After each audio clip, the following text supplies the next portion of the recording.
क्योंकि पूरी दुनिया में ये अलग अलग विचारधारा रहती है नेताओं के। बड़े नेता जो हैं वो ज़्यादातर अपने स्वास्थ्य को लेकर बहुत सीक्रेटिव रहते हैं। मैं जरा भी सीक्रेटिव नहीं हूँ। मुझे कोरोना हुआ 20 मिनट में मैंने ट्वीट कर दिया था कि मैं कोरोना ग्रसित हूँ। मेरे संपर्क में जो आए हैं तो अपना टेस्ट करा ले, क्वारंटाइन करा ले, जैसे बीमारी औरों को न लगे। इसमें सीक्रेट रखने जैसी कोई बात नहीं है। बीमारी किसी भी व्यक्ति को कभी भी किसी भी समय पे हो सकती है, इसका इलाज कराना होता है। इस दौरान आपका एक्सपोजर जो है, पब्लिक एक्सपोजर काफ़ी कम हो गया, आप बहुत टाइम से दिखाई नहीं दिए। स्वाभाविक है जी। तो ऐसा लगता है कि जो बिहार का चुनाव होगा वो इस साल में अब आपका पहला एक्सपोजर लोगों को मिलने वाला है। जी, मैं 25 के बाद जाने वाला हूँ बिहार के चुनाव। जी।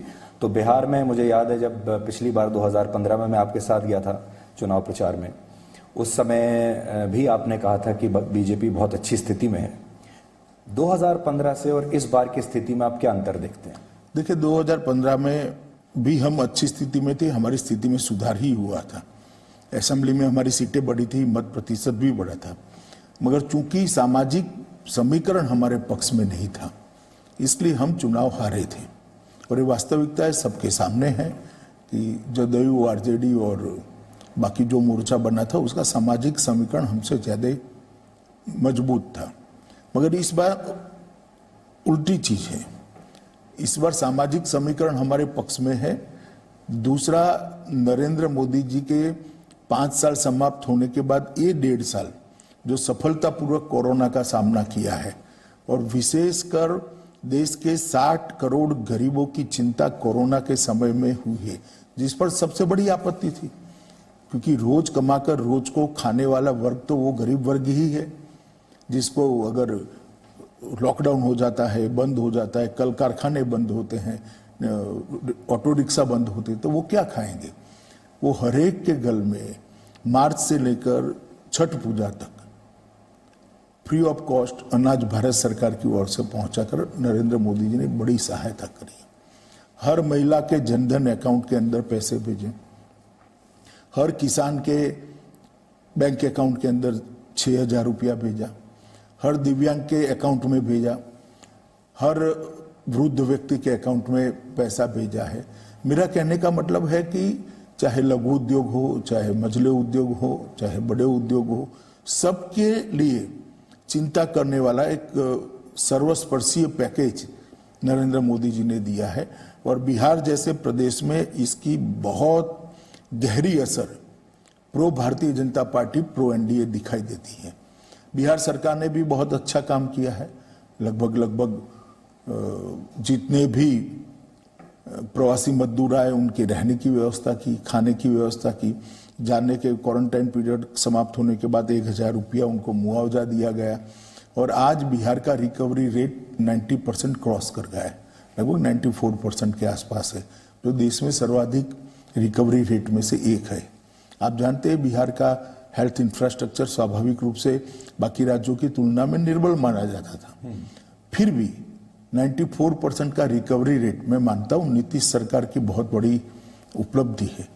तो मोदी जी के नेतृत्व में भारत सरकार और नीतीश जी के नेतृत्व में एनडीए की बिहार सरकार, ये दोनों ने जो कोरोना में काम किया है, मैं मानता हूं कि इस चुनाव में हमारी बहुत बड़ी जमा पूंजी है, जिसका फायदा हमें होने जा रहा है। और सामाजिक समीकरण हमारे पक्ष में है। आपको याद होगा जब ये कोविड-19 का सिलसिला शुरू हुआ था तो उस समय प्रवासी मजदूरों की बहुत बड़ी समस्या बन गई थी। मीडिया में भी बहुत उसका हाइप हुआ था और उस समय ऐसा लगता था कि जैसे स्थिति जो है वो कंट्रोल में नहीं है, जिस तरीके से लोग बाहर निकल गए थे। आपको ऐसा लगता है कि उस स्थिति का, उन तस्वीरों को आपको लाभ होगा या उसका नुकसान भी हो सकता है? और ये पहला रेफरेंडम है उस पर देश का, क्योंकि पहला चुनाव है अब इस दौर में। देखिए, इसमें कोई दो राय नहीं कि काफी कुछ लोग पैदल चले गए, धैर्य खो बैठे, व्यवस्था हो इसके पहले, मगर वास्तविकता एक ही है, ये भी है कि सिर्फ बिहार में 1500 से ज्यादा ट्रेनें गई हैं अलग अलग राज्यों से, और उनको सलामत रूप से अपने घर में पहुंचाया गया है। वास्तविकता ये भी है कि 2.5 करोड़ मजदूरों को ट्रेनों, बसों और अन्य सलामत मार्गों से घर पे पहुंचाया गया है। मगर एक साथ सबको ले जाने की व्यवस्था करना शायद संभव नहीं था, और कुछ राज्य में स्थिति भी ऐसी हुई, विशेषकर महाराष्ट्र में, कि उनको रेलवे स्टेशन पर पहुंचाने की या उन तक के संदेश पहुंचाने का कम्युनिकेशन गैप भी रहा। तो इसके कारण लोग अपने अपने रास्ते से चल पड़े। उसमें भी हमने बीच में से एसटी बसों, महाराष्ट्र शासन ने भी किया, गुजरात शासन ने भी किया, राजस्थान शासन में, सब सरकारों ने अच्छे से, यूपी शासन ने भी किया, बीच में बसें भेजकर उनको बसों में बिठाकर नजदीक के रेलवे स्टेशन पर ले जाने की भी व्यवस्था करी, उनके खान पान की भी व्यवस्था करी।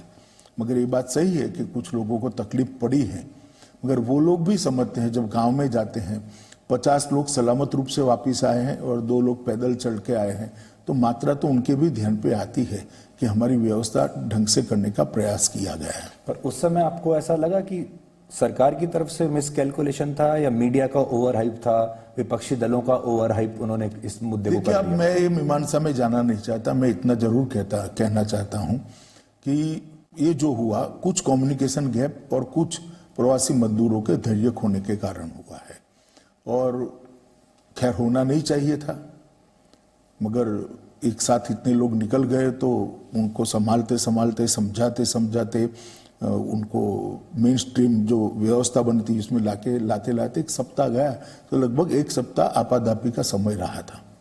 अमित जी, इस समय बिहार में जो सबसे बड़ा कंफ्यूजन है वो है चिराग पासवान को लेकर, एलजेपी को लेकर, कि एलजेपी इस तरफ है कि उस तरफ है। ऐसा लगता है कि लोगों में भी कंफ्यूजन है और हो सकता है कि आपके जो कार्यकर्ता हैं उनके अंदर भी ये कंफ्यूजन हो।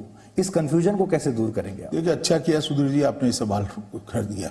एलजेपी की ओर से मैं कुछ कह नहीं सकता क्योंकि मैं एलजेपी पार्टी से मेरा कोई उनकी ओर से बोलने का अधिकार नहीं है, परंतु एनडीए और भारतीय जनता पार्टी की ओर से मैं स्पष्ट करना चाहता हूं कि एलजेपी बिहार चुनाव में एनडीए का हिस्सा नहीं है। बिहार चुनाव में भारतीय जनता पार्टी, जदयू, हम पार्टी और वीआईपी पार्टी, ये 4 दल इकट्ठा होकर श्री नीतीश कुमार के नेतृत्व में लड़ रहे हैं और मोदी जी राष्ट्रीय स्तर पर एनडीए का नेतृत्व कर रहे हैं। ये वास्तविकता है। तो मैं अपील करना चाहूंगा भारतीय जनता पार्टी, जदयू, हम पार्टी और वीआईपी पार्टी के सभी कार्यकर्ताओं को एकमुश्त होकर ये चारों दलों के प्रत्याशी जहां पर भी चुनाव लड़ते हैं प्रचंड बहुमत के साथ उनको जिताने के एडी चोटी का जोर लगाकर प्रयास करें। चुनाव में कई बार ऐसी चीजें कही जाती है जिससे कंफ्यूजन हो, मगर बिहार की जनता की राजनीतिक परख बड़ी पैनी होती है। जो बिहार की राजनीति को जानते हैं उनको मालूम है सबसे ज्यादा देश में राजनीतिक रूप से जागरूक जो 2-3 प्रदेश है उसमें से एक बिहार है। उनको मालूम है कौन कहाँ है। अखबार में फोटो लगाने से या पोस्टर में फोटो लगाने से कुछ नहीं होता। मोदी जी जाएंगे, मैं जाऊंगा, हमारे राष्ट्रीय अध्यक्ष जी जाकर स्पष्टता कर कर आएंगे, ये कोई छिपी रहने वाली बात नहीं। ये तय है कि नीतीश कुमार के नेतृत्व में है, हम एनडीए की लड़ाई लड़ रहे हैं जिसमें एलजेपी कहीं पर भी नहीं है। चिराग पासवान का ये बयान कि मेरे दिल में मोदी जी ऐसे बसते हैं जैसे हनुमान जी के दिल में श्री राम बसते थे, और आप मेरा दिल चीर के देख लीजिए तो मोदी जी की तस्वीर निकलेगी, आपको ऐसा लगता है ये कंफ्यूजन फैलाने के लिए बयान नहीं? दिया ऐसा है? तो कई ऑपोजिशन वालों के मन में है। इट डजंट मीन कि वो भारतीय जनता पार्टी में है, काफी लोगों के मन में है। आपको ऐसा लग रहा है कि चिराग पासवान थोड़े ज्यादा एम्बिशियस हो रहे हैं, महत्वाकांक्षी हो रहे हैं, और इस वजह से, क्योंकि जब तक पासवान जी जीवित थे तब तक आपको इस तरह की कोई समस्या देखने को नहीं मिली थी। अब उनका अपना आकलन है, वो महत्वाकांक्षी है या नहीं है ये टिप्पणी करने का मुझे अधिकार नहीं है, मगर मैं इतना जरूर कहना चाहता हूं कि हमारी ओर से, एनडीए की ओर से भारतीय जनता पार्टी इनसे चर्चा कर रही थी, नड्डा जी कर रहे थे, मैं भी कर रहा था, हम दोनों ने, हमारे राष्ट्रीय अध्यक्ष महोदय ने और मैंने पर्याप्त सीटें उनको ऑफर की थी, परंतु वो नहीं माने और अंततोगत्वा उन्होंने गठबंधन तोड़ दिया। जब गठबंधन तोड़ दिया तो आज वो हमारे गठबंधन में नहीं है, जहां तक बिहार चुनाव का सवाल है। पर केंद्र में वो गठबंधन में बने हुए हैं, ये कंफ्यूजन इसलिए भी है। अभी बिहार चुनाव का समय है, उसके बाद जो स्थिति स्पष्ट होगी इस पर ज्यादा स्पष्टता होगी, परंतु मैं इतना स्पष्ट कर देता हूं कि बिहार के चुनाव में लोजपा एनडीए का हिस्सा नहीं है। 4 ही पार्टी, हम पार्टी, जदयू, भाजपा और वीआईपी पार्टी, ये 4 ही पार्टी एनडीए का गठबंधन है। एलजेपी के लोगों का ये भी कहना है कि जो वीआईपी पार्टी है इसको आपने थोड़ा ज्यादा ही वीआईपी स्टेटस दे दिया, जबकि ऐसा नहीं होना चाहिए था, जरूरत से ज्यादा बड़ा स्टेटस आपने दे दिया, वीआईपी को वीवीआईपी बना दिया आपने। चलिए, अब वो उनका अभिप्राय है। हमारा तो आग्रह है कि होता है भाजपा का, मोदी जी के नेतृत्व में हमेशा कि पिछड़ों को ज़्यादा से ज़्यादा, अति पिछड़ों को ज़्यादा से ज़्यादा, और जो वंचित है उनको ज़्यादा से ज़्यादा स्थान दिए जाए। अब 2-3 सीटें ज़्यादा भी मिली होगी तो क्या है। जी, नीतीश कुमार जी को लेकर जब आप ग्राउंड पर जाते हैं तो एक तो होता है कि बहुत अति उत्साह होता है, जोश होता है, मेरा नेता कैसा हो, मुख्यमंत्री कैसा हो, तो तुरंत दिल से आवाज निकलती है नीतीश कुमार जैसा हो। पर अगर हम ये ना भी कहें कि एंटी इनकम्बेंसी वेव उनके खिलाफ है, पर इतना तो कह सकते हैं कि उत्साह उतना नहीं है उनको लेकर, इसका आपको नुकसान होगा? मैं ऐसा नहीं मानता। देखिए, बिहार की जनता कांग्रेस के अंतिम 10 साल, लालू प्रसाद जी के 15 साल और नीतीश कुमार जी के 15 साल का कंपैरिजन जरूर करेगी। ये 25 साल जो कांग्रेस के अंतिम 10 साल अस्थिरता वाले और 15 साल लालू प्रसाद यादव के जंगल राज वाले गए हैं, उसमें बिहार को तहस नहस कर दिया। ढेर सारे नरसंहार होना, कितनी फिरौतियां, कितने लोग पलायन कर जाना, इंडस्ट्री पलायन कर गई, व्यापार पलायन कर गया, प्रोफेशनल पलायन कर गए, शिक्षा का पूरा खाका, एक जमाने में सबसे ज्यादा IAS IPS बिहार से आते थे, पूरा बिहार का शिक्षा का खाका तितर बितर हो गया, शिक्षा के अंदर भ्रष्टाचार पहुंच गया। विकास दर की बात करें तो पहले 3% समथिंग विकास दर था जब लालू जी ने छोड़ा, आज 11.6 तक विकास दर को हमने पहुंचाया है। 23,000 करोड़ का बजट था, उसको लगभग हमने 2,11,000 करोड़ तक पहुंचा है। 96% रोड बना दी है, पीने के पानी की स्थिति में सुधार किया है, गांवों में बिजली पहुंचाने का काम 100% समाप्त कर दिया गया है। तो नरेंद्र मोदी सरकार और नीतीश कुमार सरकार ने ये जो काम किए हैं, मैं मानता हूं बिहार की जनता इसको ढंग से देख रही है। उसके घर में बिजली आई है, उसके घर में शौचालय आया है, उसके घर में स्वास्थ्य का एक कार्ड पहुंचा है जिससे 5 लाख तक का स्वास्थ्य लाभ वो अपना करा सकता है, गरीब को घर मिला है। इतनी सारी चीजें नरेंद्र भाई ने 60 करोड़ गरीबों के लिए की है। और बिहार सरकार ने जिस प्रकार से कानून और व्यवस्था को कब्जे में लिया है, यहाँ दिन दहाड़े डकैतियां, फिरौती, नरसंहार होते थे, उसकी जगह अब बच्चियां साइकिल लेकर दूसरे गांव में पढ़ने जाती, 9वीं 10वीं कक्षा की बच्चियां। ये स्थिति बिहार देख रहा है, ऐसा नहीं है कि नहीं देख रहा है। और जब वोट डालने जाएंगे तो एक और तो कोरे वादे हैं और एक भयावह बैकग्राउंड है, दूसरी ओर कंक्रीट नक्कर किया हुआ काम है और आगे की ठोस रणनीति है। तो मुझे लगता है कि एनडीए के कंक्रीट किए हुए काम और आगे की ठोस रणनीति के बिहार की जनता पसंद करेगी और निश्चित रूप से बहुत अच्छे बहुमत के साथ हमें चुनाव जीतेंगे। इस बार लालू यादव प्रचार नहीं कर पाएंगे क्योंकि वो जेल में है, और लोग बिहार के शुरू से ये कहावत रही है वहां पर कि समोसे में अगर आलू तो चल सकता है लेकिन बिहार के बिना लालू नहीं चल सकता। तो इसका आपको एडवांटेज मिलेगा कुछ, क्योंकि उनका परिवार तो है, अभी वो लड़ रहा है, लेकिन वो पीछे से रिमोट कंट्रोल से सब कुछ कर रहे होंगे। देखिए, एडवांटेज डिसएडवांटेज क्या होगा वो तो भगवान जाने, चुनाव के बाद ही आकलन कर सकते हैं। परंतु जो भी स्थिति है इसके लिए हम जिम्मेदार नहीं है। अगर चारा घोटाला न होता तो श्रीमान लालू जी आज भी मैदान में होते चुनाव के। चूंकि उन्होंने चारा घोटाला किया, गरीबों के घास चारे के पैसे खाए गए, अरबों खरबों रुपये में खाए गए, तो कभी ना कभी तो होना ही था। पर जो उन्होंने सत्ता का ट्रांसफर किया है अपने परिवार को, अपने बच्चों को, उनके जो पुत्र हैं अब वो चुनाव में हैं, आपको ऐसा लगता है कि बिहार की जनता उन्हें स्वीकार करेगी?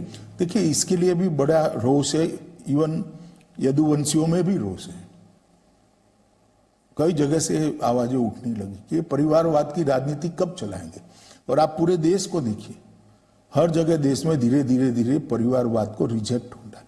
मोदी जी की भारतीय राजनीति में सबसे बड़ी उपलब्धि तो ये है कि उन्होंने परिवारवाद, भ्रष्टाचार और तुष्टीकरण, ये त्रियों को समाप्त कर दिया और विकास का एजेंडा को स्थापित किया है। और मैं मानता हूं बिहार का चुनाव भी विकास के एजेंडे पर ही जाएगा। जब आप अध्यक्ष थे तब भी बीजेपी बिहार जीत नहीं पाई, अब एक और मौका इस बार मिला है। लेकिन अभी जो नीतीश कुमार जी के साथ आपका इक्वेशन है उससे कई बार ऐसा लगता है कि आप बीजेपी जो है वो जूनियर पार्टनर की तरह लड़ रही है, क्योंकि आपने ये भी कह दिया कि मान लीजिए सीट उनकी कम भी आई तो भी मुख्यमंत्री वही रहेंगे। क्या अब हम ये मान लें कि बीजेपी ने स्वीकार कर लिया है कि बीजेपी जूनियर पार्टनर है वहां? देखिए, कम ज्यादा का सवाल नहीं है। एनडीए एक यूनिट के नाते लड़ रहा है। हम 2/3 से ज्यादा बहुमत से जीतेंगे और नीतीश कुमार जी हमारे मुख्यमंत्री होंगे। नीतीश कुमार ने 15 साल में काफी अच्छा काम किया है और मोदी जी की सरकार के ने जो योजनाएं भेजी, विशेषकर नरेंद्र मोदी जी ने जो 1,25,000 करोड़ रुपए का पैकेज बिहार के लिए दिया, चाहे वो गंगा पर बड़े बड़े पुल बनाने हो, चाहे खाद के कारखाने बनाने हो, चाहे बिजली को गांव तक पहुंचाना हो, चाहे इरिगेशन की व्यवस्था करनी हो, चाहे स्वास्थ्य का इंफ्रास्ट्रक्चर बढ़ाना हो, चाहे पेट्रोलियम में रिफाइनरी डालना हो या पेट्रोलियम की लाइनें का जाला बिछाना हो, ये सारी चीजों में उन्होंने लॉजिकल एंड तक ले गए हैं और ये बिहार की जनता ने अच्छे से देखा है। तो मुझे नहीं लगता कि ये सब कंफ्यूजन में बिहार की जनता आएगी, ना भाजपा और न जदयू के कार्यकर्ता भी आएंगे। हम सब मिलकर एक मुश्त होकर ये चुनाव लड़ रहे हैं और नतीजे अच्छे आने वाले। मान लीजिए ये सब हो भी जाता है, मैं वापस एलजीपी पर आता हूँ। बिहार चुनाव के बाद क्योंकि पासवान जी केंद्र सरकार में मंत्री थे, क्या आपको ऐसा लगता है कि उनके कोटे से एलजेपी का एक और मंत्री आएगा, यानी चिराग पासवान को आप बनाएंगे या नहीं बनाएंगे? देखिए, इसमें मैं अकेला निर्णय नहीं कर सकता क्योंकि अभी उन्होंने एनडीए को बिहार चुनाव में छोड़ा है, तो सभी लोग साथ में बैठेंगे, सभी दल भी बैठेंगे, भाजपा की टीम भी बैठेंगी और जो उचित निर्णय है वो करेंगे हम। अमित जी, कोविड-19 के बाद से ये पहला चुनाव है देश में। क्या अंतर आपको लगता है कि इस कोविड काल में इस चुनाव में और बाकी के चुनावों में कितना अंतर रहेगा, और क्या आपने कोई नई तरीके से तैयारी की है इस चुनाव की? देखिए, सब दलों ने करनी पड़ेगी क्योंकि ज्यादा भीड़ तो इकट्ठा कर नहीं सकते हो आप, तो रैलियों की संख्या लिमिटेड रहेगी। वर्चुअल रैली पर जोर रहेगा, मीडिया के माध्यम से पहुंचने पर जोर रहेगा और वर्चुअल रैली के माध्यम से हर बूथ में छोटे छोटे गांव में 50-100 लोग नेता को सुने, इस प्रकार का एक नेटवर्क खड़ा करना, नेटवर्क को सक्सेसफुली चलाना और उसको वोट में परिवर्तित कर कर मतदान मथक तक ले जाना। एक नए प्रकार का प्रयोग कोविड के कारण अचानक भारतीय डेमोक्रेसी के अंदर, भारतीय लोकतंत्र के अंदर करने की सबको फर्ज पड़ी है। मगर मैं मानता हूं इसमें से भी कुछ अच्छा निकलेगा। चुनाव का खर्च हो सकता है हमेशा के लिए थोड़ा कम हो जाए, हो सकता है चुनाव के अंदर जो वर्चुअल रेडियो की परंपरा होती है वो कोविड के बाद भी चालू रहे, लोगों का समय भी बचेगा, मतदाताओं का भी बचेगा, राजनीतिक कार्यकर्ताओं का भी बचेगा और लोग अपनी बात, अपने नेताओं की बात, प्रतिस्पर्धियों की बात सुनकर उचित व्यक्ति का चुनाव भी कर पाएंगे। क्योंकि बीजेपी एक ऐसी पार्टी रही है जिसने शुरू से आईटी पर बहुत जोर दिया है। एक तो आपका ये एडवांटेज हो सकता है, दूसरा ये कि आप रणनीतिकार हैं लेकिन साथ में आपने कोविड-19 में भी बहुत काम किया, तो आपका जो अपना तजुर्बा है, जब आपने दिल्ली में और बाकी जगह गृह मंत्री होते हुए काम किया कोविड-19 का, उसका भी कुछ लाभ आपको मिला चुनाव कैंपेन ड्राफ्ट करने में बिहार में? नहीं, देखिए, हमारी आईटी सेल ने बहुत मेहनत की है। लगभग 3 महीने पहले से हमने वर्चुअल रैली को देश भर में, न केवल बिहार में, एक एक्सपेरिमेंट करा था। मैंने ही बिहार में वर्चुअल रैली की थी, कलकत्ते में, बंगाल में भी करी थी। बड़ी सफल रैलियां हुई, उड़ीसा, केरल, सब जगह अलग अलग नेताओं ने रैली की थी। हमारे राष्ट्रीय अध्यक्ष जी ने जिला स्तर पर वर्चुअल मीटिंगें करी है। मोदी जी ने भी लगभग हर संसदीय क्षेत्र में वर्चुअल मीटिंग कार्यकर्ताओं की है। तो एक पूरा तंत्र भारतीय जनता पार्टी का वर्चुअल प्रचार का 3 महीने पहले से बना हुआ है। इसका फायदा भारतीय जनता पार्टी को निश्चित मिलेगा। भारतीय जनता पार्टी को मिलेगा तो स्वाभाविक रूप से नीतीश जी को भी मिलेगा, एनडीए को भी मिलेगा, नीतीश जी को भी मिलेगा, क्योंकि इंफ्रास्ट्रक्चर तो कॉमन ही होता है, सवाल नेता ने आकर बोलना होता है। तो ये सब चीजों से हमें फायदा हो गया, ऐसा मुझे तो अभी दिखता है। चुनाव अभी अभी शुरू हुआ है, थोड़ी गर्मी पकड़ रहा है और 26 तक प्रथम चरण का प्रचार जब समाप्त होगा, 23 तारीख को मोदी जी जा रहे हैं बिहार में। 3 रैलियां हैं। मुझे लगता है और भारतीय जनता पार्टी और एनडीए के लिए बड़े वेव की वहीं से धक्का मिलेगा, हमें फायदा भी हुआ। तो सामाजिक संतुलन के लिए आप नीतीश कुमार जी के कंधों पर डिपेंड कर रहे हैं और नीतीश कुमार जी मोदी जी के कंधों पर डिपेंड कर रहे हैं, तो कौन किसके कंधे पर है? इसमें इस प्रकार के इक्वेशन बिठाने का सवाल, जब साथी होते हैं तो सब बरोबर होते हैं। मोदी जी राष्ट्रीय स्तर पर नेतृत्व कर रहे हैं, नीतीश जी बिहार के स्तर पर नेतृत्व कर रहे हैं, मगर हम सब साथी हैं और साथ में चल रहे हैं। इसमें कोई छोटा बड़ा ऐसा भाव रखने की कोई जरूरत नहीं है और रखना भी नहीं चाहिए। आपको ऐसा लगता है कि परफॉर्मेंस अगर 2015 से खराब रही इस बार बीजेपी की, तो ये मोदी सरकार के ऊपर भी एक रेफरेंडम माना जाएगा, चीन के ऊपर माना जाएगा, कोरोना वायरस पर आपने जो काम किया उस पर माना जाएगा, रोजगार, इकोनॉमी, सब पर एक रेफरेंडम होगा ये? देखिए, हर बार विपक्ष ऐसी बात करता है। सबको मालूम है कि फेडरल स्ट्रक्चर में स्टेट के चुनाव के सब्जेक्ट अलग होते हैं, सेंटर के चुनाव के सब्जेक्ट अलग होते हैं। फिर भी ऐसा समय नहीं आने वाला क्योंकि हम 2/3 बहुमत से चुनाव जीत जाएंगे जी। तो जो लोग अभी शायद रेफरेंडम वो भी बोलते हुए डर रहे हैं क्योंकि उनको मालूम है कि अंत में बीजेपी चुनाव जीतने वाली है। अमित जी, पूरे दुनिया में अब कह रहे हैं कि सेकेंड वेव आ रहा है कोविड का और बहुत सारी जगह लॉकडाउन का दूसरा चरण शुरू हो गया है। क्या भारत में भी सेकेंड लॉकडाउन के लिए आप लोगों ने कुछ सोच कर रखा है, कंसीडर भी किया है आपने? नहीं, अभी प्रधानमंत्री जी के नेतृत्व में हमने एक सावधानी का बड़ा अभियान चलाया है। वो गांव-गांव तक, स्कूल तक, पुलिस थाने तक, आंगनवाड़ी तक, हेल्थ वर्कर तक, हर घर तक पहुंचाने का प्रयास किया है कि जब तक टीका नहीं संशोधित हो जाता और जब तक इसकी दवाई नहीं बन जाती, मास्क लगाना, 2 गज की दूरी रखना और हाथों को कई बार दिन में अच्छे से साफ करना, ये तीनों चीज़ों पर बल देना यही है। और जहाँ तक हेल्थ इंफ्रास्ट्रक्चर का सवाल है, मैं मानता हूँ कि लॉकडाउन के वक्त ही हमने हेल्थ इंफ्रास्ट्रक्चर को ढंग से सुधार कर दिया था। भारत में कोविड को लड़ने के लिए दुनिया में कह सकते हैं हम कि सबसे अच्छा हेल्थ इंफ्रास्ट्रक्चर है। इसके प्रोटोकॉल्स बन गए हैं कि किस स्टेज पर किस दवाई देनी है, किस नहीं देनी है, रिपोर्ट किस तरह से निकालनी है। एम्स हर रोज 35-40 अस्पतालों के साथ वीडियो कॉन्फ्रेंस कर रहा है, इनके डॉक्टरों को गाइड कर रहा है। पेचीदे जो केस हैं, जो कॉम्प्लिकेटेड केस हैं, इसको रिफ़र किया जा रहा है, उस पर यहाँ से एडवाइस भी जा रही है। इसके कारण मृत्यु दर भी कम हो रहा है और रिकवरी रेट बहुत तेज़ी से बढ़ रहा है।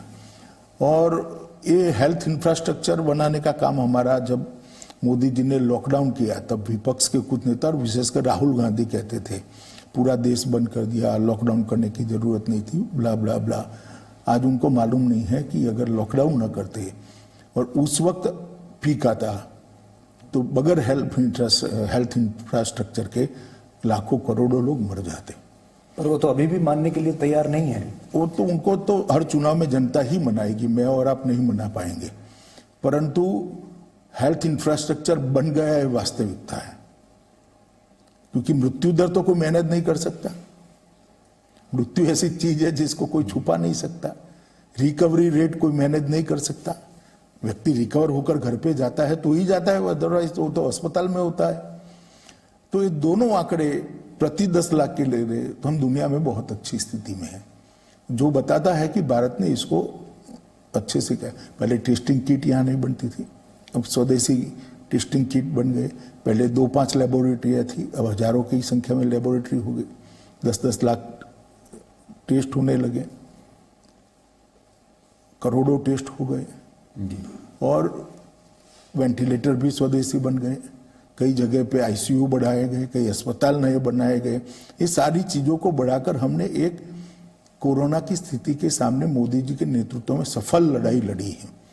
और बीच में एक भय था कि ऑक्सीजन की किल्लत आएगी, इसके लिए भी वॉर फुटिंग पर मोदी सरकार ने एक्शन लिए और आज वो भी स्थिति को हम निपट रहे हैं और ग्राफ धीरे धीरे नीचे जा रहा है। भगवान करे कोई सेकेंड वेव ना आए। आएगा तो इसके खिलाफ भी लड़ेंगे, क्योंकि पर आपको लगता है कि लड़ना ही तो जीवन है।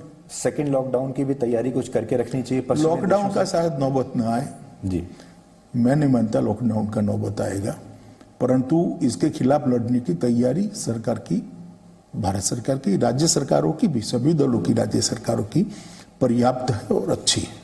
2 दिन पहले कांग्रेस पार्टी के एक नेता हैं शशि थरूर, उन्होंने पाकिस्तान में एक लिटरेचर फेस्टिवल में बोलते हुए कहा कि पाकिस्तान ने भी भारत से ज़्यादा अच्छा काम किया है कोविड के कंट्रोल को लेकर।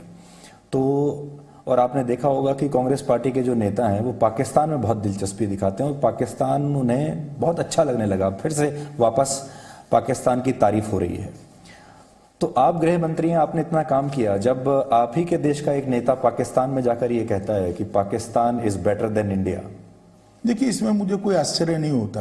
कांग्रेस शुरू से ये कर रही है, अपीसमेंट के लिए, वोट बैंक की राजनीति के लिए पाकिस्तान की पीठ थपथपाना कोई नई बात नहीं है। स्वयं राहुल गांधी ने कहा कि कश्मीर में धारा 370 हटाने के बाद जब अंतर्राष्ट्रीय मंचों पर चर्चा हो रही थी, इमरान का समर्थन हो जाए, इस प्रकार के स्टेटमेंट उन्होंने भी दिए थे। मणिशंकर अय्यर ने भी कई बार दिए, अब शशि थरूर दे रहे हैं। मगर मैं देश की जनता को इतना जरूर कहना चाहता हूं कि अपनी ओछी अपीसमेंट की पॉलिटिक्स के कारण जो लोग देश के हितों को ताक पर रखते हैं, देश के सम्मान को ताक पर रखते हैं, उनको पहचानने की जरूरत है। और अब वो एक्सपोज हो चुके हैं, ये अब नहीं चलेगा। देश की जनता उनको जान चुकी है। शुरुआत में मैंने आपसे ये सवाल किया था कि आप हाल के दिनों में दिखाई नहीं दे रहे हैं, लेकिन हमने पीछे 6 महीने में ये भी देखा कि सरकार जो भी काम कर रही है, जब मान लीजिए कोविड-19 को लेकर एक अवेयरनेस प्रोग्राम की ज़रूरत थी या जो भी घोषणाएं थी, फिगर्स, फैक्ट्स जो थे, लेकिन ये भी अब मीडिया में इसकी कोई जगह नहीं है। आप जो नहीं दिख रहे हैं उसका एक कारण तो ये था कि आप खुद बीमार थे, लेकिन दूसरा कारण ये भी है कि मीडिया में अब सरकारी घोषणाओं की जगह ही नहीं बची, क्योंकि मीडिया में कुछ और चल रहा है। पीछे 6 महीने से मीडिया की भी काफ़ी आलोचना हुई, ये सोचकर कि इस समय भी सिर्फ सुशांत सिंह राजपूत की खबरें ही चलती रहीं। तो मैं भी ईमानदारी से आपसे बात कर रहा हूं, आप भी ईमानदारी से हमें बता सकते हैं कि क्या प्रायोरिटी बदल गई है और फिर जनता को ये बता दिया जाए कि ये टीआरपी की कंपल्शन है। नहीं, मैं मानता हूं, अब मैं कोई एडवाइस देना नहीं चाहता मीडिया जगत के लोगों को, मगर बैलेंस करने की जरूरत है। ऐसा जनता भी फील कर रही है, हम लोग भी फील कर रहे हैं। खबर खबर होती है, खबर मार्केटिंग की चीज नहीं होती है, खबर पहुंचाने की चीज होती है। अब आप इसको छोटी छोटी चीजों को तूल देकर पूरा दिन भर चलाते रहोगे, खैर जनता ही अपने तरीके से इसको रिस्पॉन्ड करेगी, तभी जाकर ठीक ठाक होगा। जैसे मुझसे आपको ज्यादा बेहतर पता होगा क्योंकि आप बिहार में हमसे ज्यादा शायद लोगों से बात कर रहे होंगे। जैसे ये आया कि बिहार में सुशांत सिंह राजपूत एक बहुत बड़ा चुनावी मुद्दा बन चुका है, क्या आपको ऐसा लगा कि है ये चुनावी मुद्दा, इस पर भी वोट पड़ेंगी? हो सकता है कुछ लोग इस पर भी वोट डाले, मगर दो चीजें एक साथ हुई, इतनी सारी कंट्रोवर्सी हुई। मुझे आश्चर्य इस बात का था कि महाराष्ट्र सरकार ने क्यों सीबीआई को पहले नहीं दे दिया। सुप्रीम कोर्ट को, देश के उच्चतम न्यायालय को फैसला करना पड़ा और बात लिंगरिंग हो गई तो बड़ी हो गई। अगर पहले से ही सीबीआई को दे देते, इनके परिवार की अगर मांग है, और सीबीआई को दे देते तो बात खत्म हो जाती वहां पर। खैर, अब मीडिया ने भी इसको ज्यादा तूल भी दिया। लेकिन एनसीबी आपके अंडर है, सीबीआई भी आपके पास है, एम्स का बोर्ड भी आपके पास है, तो क्या आपने उनको कुछ निर्देश दिया? नहीं, मेरा निर्देश देने का कोई कतई सवाल ही नहीं खड़ा होता है। सब संस्थाएं अपने अपने रूप से स्वतंत्र रूप से जांच कर रहे हैं और ये न्यूट्रल जांच होनी चाहिए। भारत सरकार, कम से कम नरेंद्र मोदी सरकार, इस प्रकार की चीजों में विश्वास नहीं रखती है कि हम एजेंसियों की जांच के अंदर कोई राजनीतिक निर्देश दें। तो आपकी तरफ से इस मामले को लेकर कोई ब्रीफिंग नहीं थी? ब्रीफिंग एक भी नहीं हुआ, वो तो छोड़िए। हमने इतना ही कहा है कि जो सच है उसको लेकर जनता के सामने रखिए, अदालत के सामने रखिए। जी अमित जी, हाल के 6 महीनों में अदालतों में मीडिया को लेकर, अदालतों में और थानों में मीडिया को लेकर जितने केसेस आए इतने पहले कभी नहीं देखे गए। अचानक से एक नया दौर शुरू हुआ है। अदालतें सरकार से पूछती हैं आपके पास क्या मैकेनिज्म है, आप क्या कर रहे हैं। थानों में जब केसेस जा रहे हैं उसमें राजनीति होती है, गलत को सही, सही को गलत। आजकल जो कुछ हो रहा है इसको लेकर, क्योंकि आप देश के गृह मंत्री, इसलिए मैं आपसे पूछ रहा हूं, ये टीआरपी घोटाला हुआ है, इसको लेकर आपसे पूछ रहा हूं कि इसको लेकर क्या चिंतित हैं आप? सरकार इस पर क्या करेगी या अभी सिर्फ मीडिया के ऊपर छोड़ेगी कि सेल्फ रेगुलेशन ही चले? देखिए, संदेहास्पद स्थिति किसी भी क्षेत्र में हो, वो समाज जीवन के लिए चिंता का विषय होता है, और समाज जीवन के लिए चिंता का विषय होता है तो सरकार के लिए भी चिंता का विषय होता है। मैं अभी इस स्तर पर तो कुछ कह नहीं सकता, मगर जिस प्रकार से विगत कुछ दिनों से न्यूज़ आ रही हैं, मुझे लगता है व्यवस्थाओं को चुस्त दुरुस्त करने की जरूरत कहीं ना कहीं है, और कम से कम इसमें पॉलिटिक्स नहीं होनी चाहिए। जी, मैं यहाँ रेगुलेशन की बात नहीं कर रहा हूँ, लेकिन क्या आपको लगता है कि यूनिफॉर्मिटी नहीं है पूरे देश में? ये तो अच्छी बात है कि मीडिया के पास सेल्फ रेगुलेशन है, वैसे ही रहना चाहिए, लेकिन जो हमारे देश के कानून है उनका भी पालन उस समय होता रहे, वो भी इंश्योर करना जरूरी है। नहीं, वो अब मीडिया के लोग और अदालत ही मिलकर कर सकते हैं, क्योंकि हम करने भी जाएंगे जी तो इसका गलत अर्थ निकलेगा और करना भी नहीं चाहिए। तो मीडिया के लोग और जो संस्थाएं बनी हुई है वो और अदालत ही इसको ठीक करे, अगर ठीक करने की जरूरत है तो। जी, अब मैं बंगाल पर आता हूँ। बंगाल में जो कुछ हो रहा है, क्या आपको ऐसा लगता है कि वहां बिल्कुल सही समय है ये राष्ट्रपति शासन लगाने का? आप इसके पक्ष में हैं? देखिए, मैं राष्ट्रपति शासन लगना चाहिए या नहीं लगना चाहिए इसके बारे में कुछ कहना नहीं चाहता, और इस प्रकार के इंटरव्यू में मैं कह भी नहीं सकता, परंतु इतना जरूर कहता हूं कि बंगाल के अंदर चिंताजनक स्थिति है। राजनीतिक प्रतिद्वंदियों की हत्या करना, हत्या होना, और बाद में उसी दल के लोगों को वो हत्या में फंसा देना, खुलेआम रोड पर शूट आउट होने, हर जिले में बम के कारखाने मिलने, प्रशासन चरमरा गया है। अम्फान साइक्लोन के बाद जो लोगों को मदद पहुंचनी थी उसमें भी अपीसमेंट, कोरोना का पूरा व्यवस्था टूट पड़ा है, कोरोना के खिलाफ लड़ाई का हर तरह से एडमिनिस्ट्रेशन चरमरा गया है, और बंगाल की जनता त्राही त्राही है। हम तो वहाँ ऑपोजिशन में है, संघर्ष कर रहे हैं, जनता की आवाज को बुलंद कर रहे हैं, हमारे कार्यकर्ताओं पर दमन हो रहा है, हत्याएं हो रही, और मैं मानता हूं कि शायद ही देश में ऐसा कोई राज्य होगा जिसमें राजनीतिक विंडिक्टिवनेस के कारण इतनी हत्याएं रिसेंट पास्ट में हुई होगी। जो बंगाल की स्थिति है वो चिंताजनक तो है ही। राष्ट्रपति शासन एक अलग विषय है, इसके संवैधानिक पैरामीटर्स भी है, और ये फैसला इस प्रकार के इंटरव्यू में आना से नहीं होता है, इसकी प्रक्रिया होती है, परंतु चिंताजनक हालत है। जब ममता बनर्जी विपक्ष में थी तब यही आरोप वो सीपीएम के खिलाफ लगाती थी, और तब राष्ट्रपति शासन की मांग भी करती थी। अगर उस बेंचमार्क से आप जाना चाहेंगे? नहीं, देखिए, मांग तो हमारे कार्यकर्ता भी कर रहे हैं, भाजपा के कार्यकर्ता भी मांग कर रहे हैं, मगर सरकार को बैलेंस तरीके से सोचकर आगे बढ़ना होता है। जब आप कोविड-19 को लेकर अलग अलग मुख्यमंत्रियों के साथ बैठक करते थे कोऑर्डिनेशन के लिए, प्रधानमंत्री भी करते थे, आप भी करते थे, ऐसे कुछ मुख्यमंत्री थे जिन्होंने आपको सपोर्ट नहीं किया, जिन्होंने आपको कोई कोऑर्डिनेशन आपके साथ दिखाया ही नहीं, या जो आप यहां से तय करते थे उसका उल्टा वो अपने यहाँ ग्राउंड पर करते थे? बंगाल ने ही करा है, बाकी बाय एंड लार्ज तो हमें कोई जगह पे दिक्कत नहीं आई, चाहे कांग्रेस के राज्य हो चाहे कम्युनिस्ट राज्य हो, सब ने माना है, क्योंकि ये एक ऐसी लड़ाई थी जिसको कम से कम पार्टी पॉलिटिक्स के ऊपर उठाना चाहिए, ऐसा सब मानते थे। और प्रधानमंत्री जी ने पे बिल्कुल अपॉलिटिकल स्टाइल से जिसको जो नीड थी वो नीड केंद्र की ओर से पूरी करने का प्रयास किया, सबके साथ बात करी, वो स्वयं करते थे, मैं भी करता था, कई बार वीडियो कॉन्फ्रेंस से भी बात हुई, कई बार नीड बेस पर 1-to-1 भी बातें हुई, लंबी बातें हुई, और कई बार टीमें भी यहाँ से सहायता के लिए जी भेजी गई, और इसका फायदा भी हुआ है।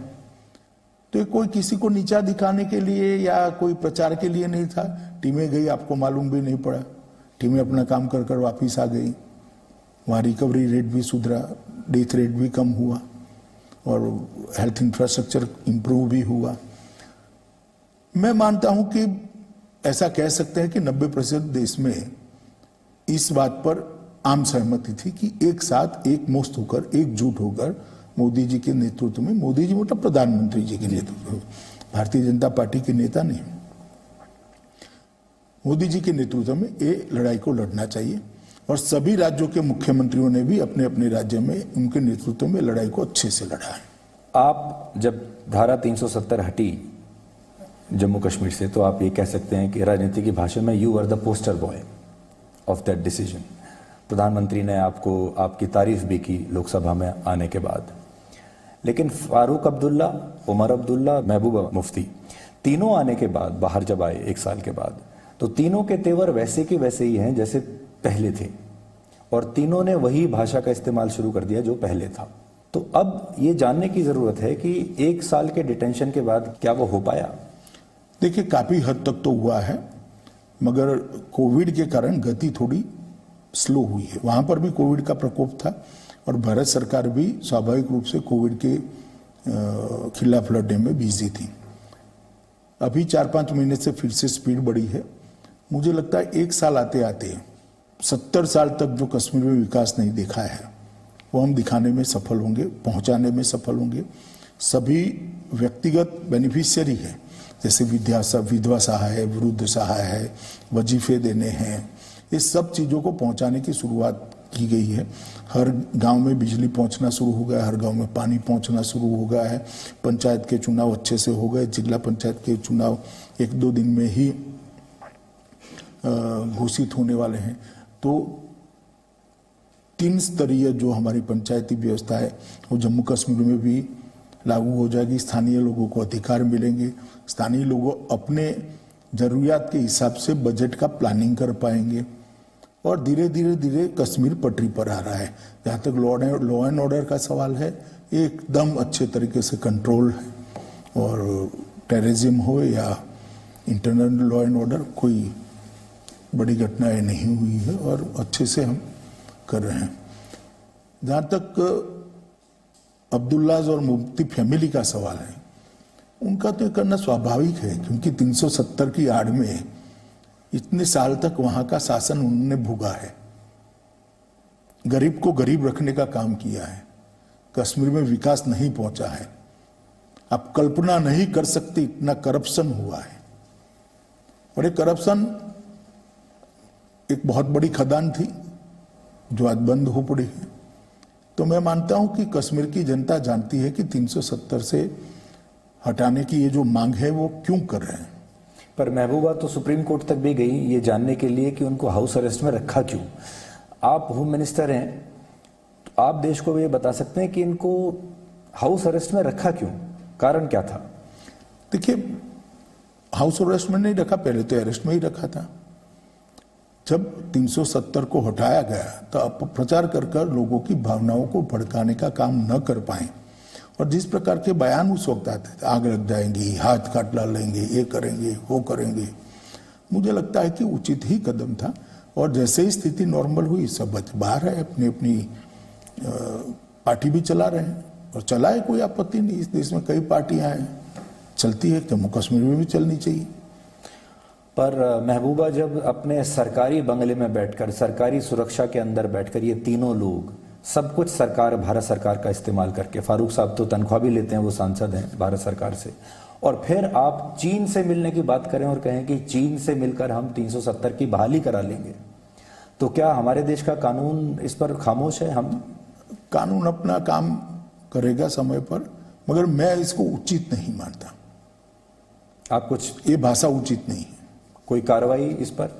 कार्रवाई देखेंगे, अभी जम्मू कश्मीर सरकार से रिपोर्ट आएगी बाद में, परंतु इसको हम उचित नहीं मानते हैं। अब आखिरी विषय अमित जी है चीन। आपको ऐसा लगता है कि चीन को जज करने में, समझने में हम लोगों से गलती हुई? क्योंकि पहले तो हमने बहुत दोस्ती के हाथ उनको बढ़ाए थे, ममल्लापुरम में भी किया हमने, वुहान में भी किया हमने, साबरमती में भी किया, तो हम जज नहीं कर पाए चीन को। देखिए, 2 चीजें हैं, मैं आपकी बात से बिल्कुल सहमत नहीं हूं। किसी भी व्यक्ति से रिश्ते सुधारने का प्रयास करना, इसमें कोई बुराई नहीं हो सकती। बिगड़े हुए रिश्ते पड़ोसियों से सुधारने ही चाहिए, मगर सुधारने की लड़क में हमारे हितों की बलि नहीं चढ़नी चाहिए। हमने सुधारने का प्रयास किया, जब भी हमें लगा कि हमारी सीमाओं पर अतिक्रमण का प्रयास हो रहा है, हमने आंख में आंख डालकर जवाब दिया है। ये 62 वाली स्थिति नहीं है। रिश्ते सुधारने का प्रयास हमने पाकिस्तान से भी किया था, चीन से भी किया था, सबसे करना भी चाहिए। मगर जब आप योग्य प्रतिभाव देने की बजाय अलग तरीके से बर्ताव करोगे तो उस वक्त हमारा स्टैंड अलग होगा और देश की सीमाओं की सुरक्षा के लिए कटिबद्धता का होगा, जो मोदी सरकार ने अच्छे ढंग से कर दिखाया है। तो क्या हम टू फ्रंट वॉर के लिए तैयार हैं? जैसे अभी बात हो रही है पाकिस्तान और चीन के दोनों फ्रंट एक साथ अगर खुलते हैं तो। मैं नहीं मानता ऐसी नौबत आएगी। अभी कूटनीतिक स्तर पर भी बात हो रही है और सेना के अधिकारियों के बीच में भी बात हो रही है। आशा करनी चाहिए रास्ता निकल आएगा, अच्छा रास्ता निकल आ जाए। मगर मैं इतना कह सकता हूं कि भारत की 1 इंच की भूमि पर कोई अतिक्रमण नहीं कर पाएगा। पर ये भारत सरकार का अटल निर्णय है। पर गलवान के बाद उन्होंने अतिक्रमण किया है या नहीं किया है? देखिए, अभी मैं फिर से एक बार कहता हूं, भारत की भूमि पर 1 इंच अतिक्रमण छोड़ दीजिए, अंदर गप्पे लगाते 12 किलोमीटर अंदर आ गए, 30 किलोमीटर, 1 इंच भी भूमि हमारी किसी के हाथ में हम नहीं जाने देंगे। वैसे राहुल गांधी ने कहा था कि उनके पास है फॉर्मूला 15 मिनट वाला, तो आप उनसे भी सीख सकते हैं। भैया वो 62 में ही कर लेते तो इतना हजारों वर्ग हेक्टर भूमि न चला जाता। उस वक्त के तो प्रधानमंत्री ने आसाम को कह दिया बाय बाय आसाम आकाशवाणी पर, और कांग्रेस पार्टी हमें यह नसीहत दे रही है। आपके परनाना की सरकार थी तभी जमीन जाती रही। हमारे समय में कम से कम हमने डटकर मुकाबला किया है। मैं तो गर्व करता हूं बिहार रेजिमेंट के उन जवानों पर जिन्होंने इतनी हड्डियां गलाने वाली ठंड में भी रात को मुस्तैद रहकर हमारे देश की सीमा की सुरक्षा की है और कठोर जवाब दिया है, शहीद भी हुए हैं। अब इसमें लेटेस्ट ये है जो मैं आपसे बिल्कुल ताज़ा बात जो कर रहा हूँ वो ये कि लेह में जब आप अपना लोकेशन फीड करते हैं तो लेह को वो जम्मू कश्मीर को चाइना का हिस्सा दिखा रहे हैं उनके फ़ोन में जो मैप्स हैं। इसी तरीके से जो उनके फ़ोन हैं चाइना के वो अरुणाचल प्रदेश को भारत का हिस्सा दिखाई नहीं रहे। तो ये एक आईटी वॉर में भी तब्दील हो गया अब। नहीं, देखिए, ये आज से नहीं है। मैंने बोला ना, आज़ादी के समय से 62 से विशेष कर चल रहा है और हम इसके खिलाफ तो लड़ रहे हैं। हमारी जो हक की लड़ाई है बातचीत में वो इसी के तो खिलाफ है। कोई सॉल्यूशन आप देख रहे हैं नियर फ्यूचर में? सॉल्यूशन तो अब वार्ता से ही आ सकता है। वार्ता चल रही है, देखिए, सबने आशा करनी चाहिए कि अच्छा सॉल्यूशन निकले। अभी तक अपने देश में दिवाली जब भी आती थी तो चाइना का अच्छा खासी भूमिका रहती थी बाजारों में। इस बार कुछ कमी देखते हैं आप दिवाली पर? निश्चित रूप से कमी दिखाई पड़ती है बाजारों में, अखबारों में मैं तो पढ़ता हूँ, ज्यादा बाजारों में गया नहीं, मगर देश की जनता के मन में भी गुस्सा तो है। जी अमित जी, आखिरी सवाल ये है कि आप खुद बीमार रहे, कोविड-19 का से आपने मुकाबला किया, एक व्यक्ति के तौर पर, व्यक्तिगत तौर पर और एक नेता के तौर पर ये नई स्थिति ने आपको कैसे चेंज किया है? जब आप अस्पताल में रहते होंगे तो आपको समय मिला होगा आत्ममंथन करने का, as a person also, as a politician also. और आप जैसा जो पॉलिटिशियन है जो लगातार बाहर घूमता है, अगर वो कमरे में बंद रह जाए तो वो भी अपने आप में एक सजा से कम नहीं होगा। नहीं, देखिए, बहुत समय से पढ़ाई लिखाई का टाइम नहीं मिला था। खासे 1.5 महीना मुझे पढ़ाई लिखाई का टाइम मिल गया। दूसरी बात, कई सारी चीज़ों को पीछे मुड़कर देखने का, सोचने का अवसर भी मिला। कई गलतियां मुझसे स्वयं से कहाँ हुई, क्या हुई, इसका एनालिसिस भी किया और आगे के लिए वो गलती न हो इसके लिए अपने आप को तैयार भी किया। और विशेषकर पढ़ाई लिखाई पर मेरा ज़्यादा ध्यान रहा। कोई इस प्रकार से ईश्वर कृपा से मैं बीमार नहीं रहा कि जिससे पढ़ने लिखने में या उसमें कोई बड़ी बाधा आ जाए। संपर्क विहीन जरूर रहा, परंतु कमरे के अंदर स्थिति इतनी कभी बिगड़ी नहीं कि लिखने पढ़ने में मुझे तकलीफ हो। तो बहुत ज़्यादा समय तो पढ़ाई लिखाई में ही गया है। So this is a better version of Amit Shah. वो तो समय ही तय करेगा। जी, आपका बहुत बहुत शुक्रिया अमित जी ये समय निकालने के लिए। Thank you so much. जी, अंत में मैं बिहार की जनता को निवेदन करना चाहूँगा कि नीतीश जी के नेतृत्व में और देश में मोदी जी का जो नेतृत्व है इस पर आशीर्वाद देते हुए आप बड़े बहुमत के साथ एनडीए की सरकार को बिहार में विजयी बनाइए। आप सबका बहुत बहुत धन्यवाद। Thank you.